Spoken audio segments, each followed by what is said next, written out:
Let's talk a little bit about the price for oil this morning, because this could affect what we're going to be paying at the pumps over the weekend. 3-month high for crude coming in today, almost $50 a barrel again. Haven't seen this in a while, but this dates back to last Wednesday's OPEC announcement about production cuts. And what I've been seeing a little bit more out of the States recently, production drawdowns.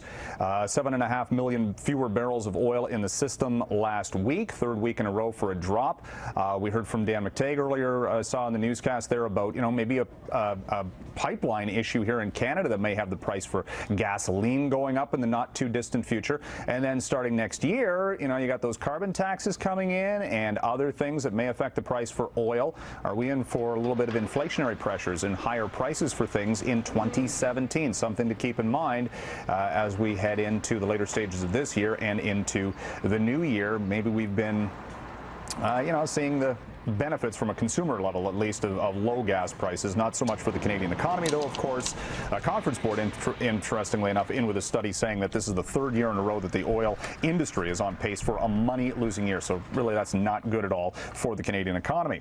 Yesterday saw a big-time drop for the Toronto stock market. Down 168 was the TSX. That's over 1%. And the gold industry stocks saw a 9% meltdown. Price for gold sharply lower, down over $40 an ounce. It's at a 3-month low coming into today. All sorts of talk about U.S. interest rates maybe going up later this year. That had the U.S. dollar flying high, and the Canadian dollar, you saw it earlier, maybe at 75 3/4 cents. It has not moved higher with the price for oil as it typically does. It's all about that U.S. dollar right now.